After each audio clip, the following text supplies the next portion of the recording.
A formação do povo brasileiro. Aula 4. Segundo ciclo.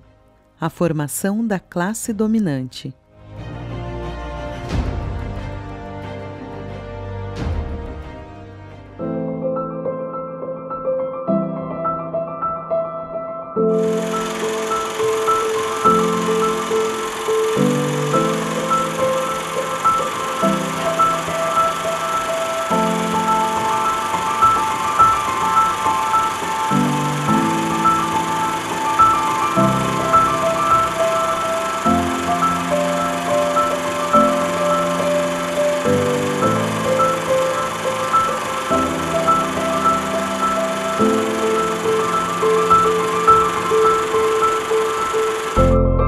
Surgimos da confluência do entrechoque e do caldeamento do invasor português com índios silvícolas e campineiros e com negros africanos, uns e outros aliciados como escravos.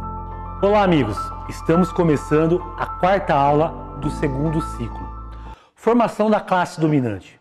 Para este tema, sugerimos que, além do que mostraremos agora, você busque na internet, no YouTube, vídeos que estão disponíveis e que poderão auxiliar no seu estudo.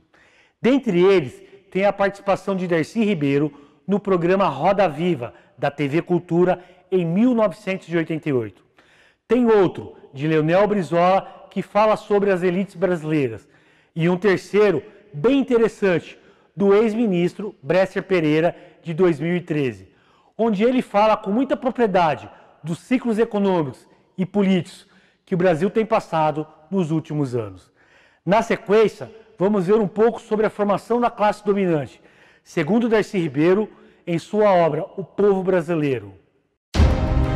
A diferença que existia entre as duas sociedades, Brasil e Portugal, ficou evidente quando os colonizadores vieram para cá. Portugal era uma sociedade bipartida, onde as condições rurais e urbanas estavam separadas em classes cheias de cultura, integradas na economia e com a ambição obrigatória da navegação para a expansão de novas conquistas. Já a nação brasileira era essencialmente tribal, uma sociedade indígena sem nenhuma compreensão do complicado processo de mercado e de economia existente na Europa. O que os indígenas viviam aqui, sua forma de vida e sua cultura, eram suficientes para suas ricas existências. Não tinham ambição ou conhecimento para querer mais que isso. O rompimento evolutivo da população indígena, dominada pela força, escravizada, e a quebra étnica, foi o início de uma colonização conceitualmente de salvacionismo. Salvacionista, conjunto de doutrinas que tinha como princípio salvar o outro da ignorância religiosa, também repetida cruelmente com os africanos trazidos para o Brasil. As bases estabelecidas nesse processo foram determinantes em nossa gestação com a incorporação da tecnologia europeia aplicada à produção, ao transporte, à construção e à guerra, com o uso de instrumentos de metal e de vários dispositivos mecânicos. Aconteceu então a escravatura indígena, depois a escravatura africana. Assim como o processo de catequese foi uma estruturação sociopolítica única, como classe dominante. Esse processo foi patrocinado por empresas e pela elite dirigente da época, cujas intenções eram tornar viável e lucrativa a colônia Brasil e eliminar qualquer revolta interna ou externa. Algumas características de nossa elite da época e que se mantêm até a contemporaneidade: a ideologia escravagista, patrimonialista, não pátria, violenta, atrasada e subordinada às elites internacionais e dependente do Estado para a manutenção dos próprios privilégios, profundamente hipócrita e falsa moralista.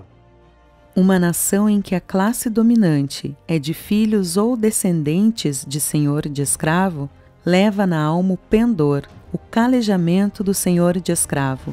Quem é o senhor de escravo? É aquele que compra um homem E o negócio dele é tirar desse homem, com o chicote, a renda que ele pode dar nos 7 anos que ele vivia.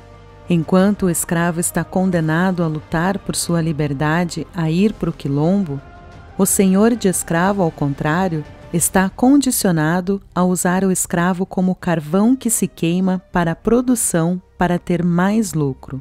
Darcy Ribeiro. A empresa colonizadora que aqui atuava se ergueu e ficou forte. Já a falta de unidade dos índios e dos negros, vindos da cultura tribal, impediu a formação de uma classe dominante brasileira. Esses grupos étnicos, índios e negros, que eram diferentes e não se entendiam, sofreram com a perda de suas culturas originais e foram transformados simplesmente em mão de obra.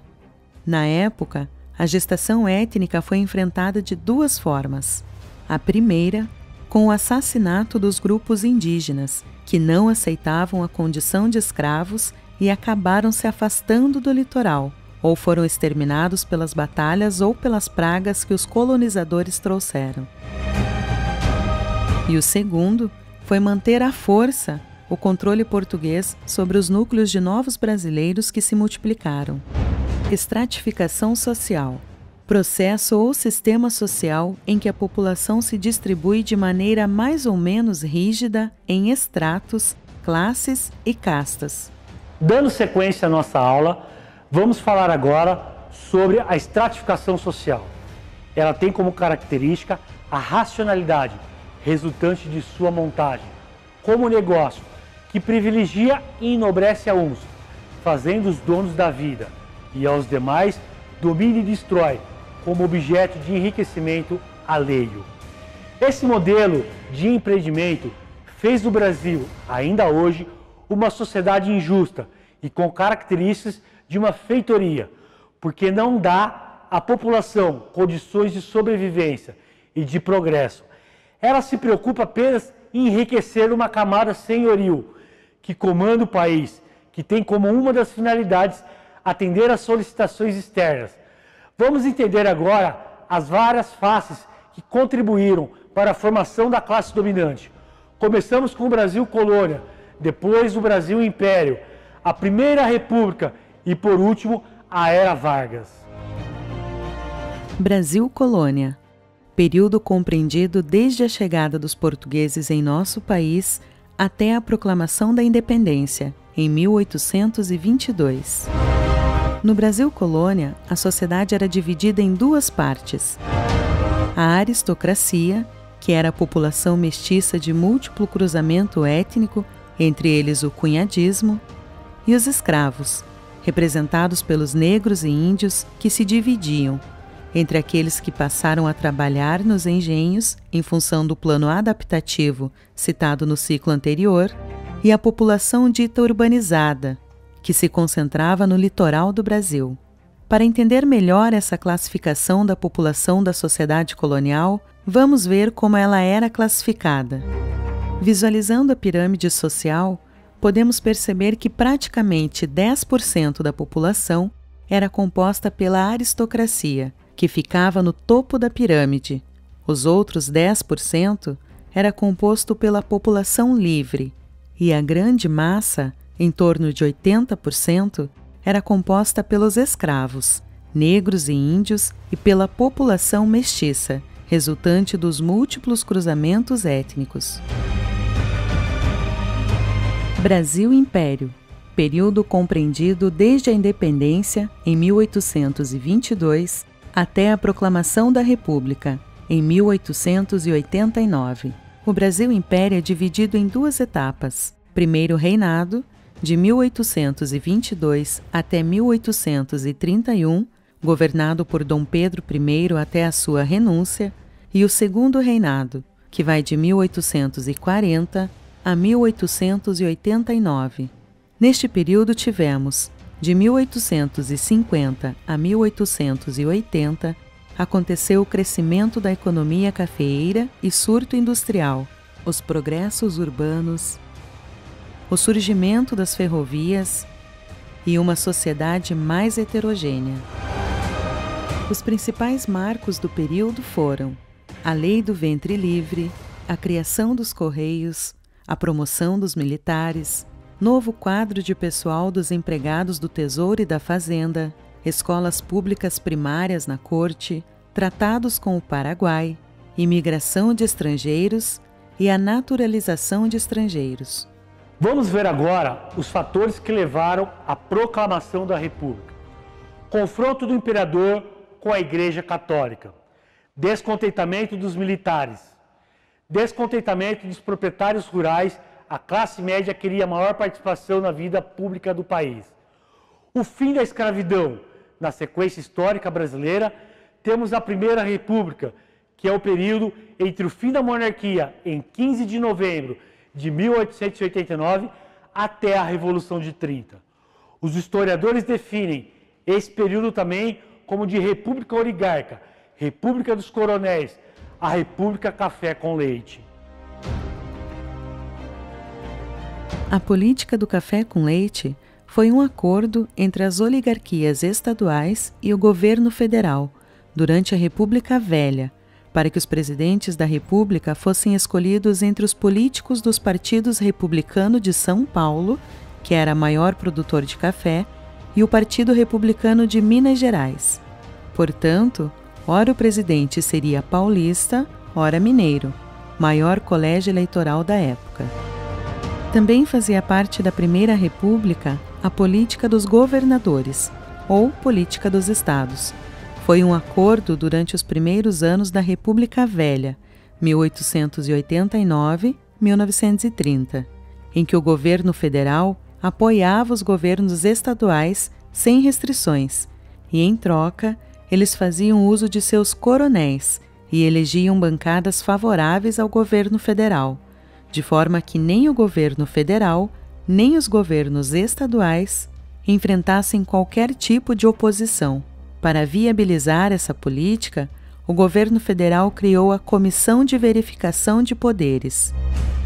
E por falar em coronéis, o coronelismo é um fenômeno político, onde os latifundiários, donos de terras, chamados de coronéis, controlavam as eleições municipais, obrigando que seus eleitores votassem em quem eles queriam eleger. Essas eleições aconteciam por meio do voto de cabresto. A República das Oligarquias é um período da história do Brasil entre 1894 e 1930, onde aconteceu um forte domínio das oligarquias na política nacional. Eram compostas principalmente por ricos e poderosos proprietários rurais, principalmente oligarquias cafeeiras, na direção do Estado brasileiro. Um marco importante desse período é a primeira eleição direta para presidente da República, vencida pelo candidato do Partido Republicano Paulista, PRP, Prudente de Moraes, legítimo representante dos fazendeiros de café de São Paulo. Esse período termina com a Revolução de 1930, que levou Getúlio Vargas ao poder.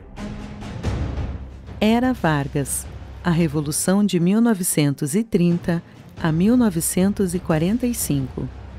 A Revolução de 1930 acontece em decorrência de muita insatisfação com a situação política e econômica brasileira. Alguns fatos marcam esse período, entre eles, o fim da política do café com leite, a insatisfação das elites com o poder entre São Paulo e Minas Gerais, o presidente Washington Luiz lança a candidatura de Júlio Prestes, acontece a formação da Aliança Liberal, a crise americana de 1929 abala as exportações do café brasileiro para os Estados Unidos. O pretexto para a tomada do poder. Nas eleições de 1930, a Aliança Liberal lançou Getúlio Vargas como candidato a presidente e João Pessoa, governador da Paraíba, como vice-presidente. Como era previsto, o candidato paulista Júlio Prestes venceu as eleições, com fortes indícios de fraude. Um acontecimento imprevisto mudou o quadro político. João Pessoa é assassinado por um adversário político local. O grupo ligado a Getúlio Vargas utilizou esse fato como pretexto e organizou uma ação armada para tomar o poder. A Revolução de 1930. O movimento que começou em Minas Gerais e Rio Grande do Sul ganhou apoio em vários estados e acabou gerando vários acontecimentos. O primeiro deles obrigou o presidente Washington Luiz a renunciar. Em 3 de novembro de 1930, Getúlio Vargas torna-se presidente do Brasil, inaugurando a Era Vargas. Esse período marcou a história brasileira, em razão das muitas mudanças sociais e econômicas que Getúlio Vargas fez no país. Enfim, os marginalizados, a classe trabalhadora começaram a ter direitos. Se compreendia a luta de classe.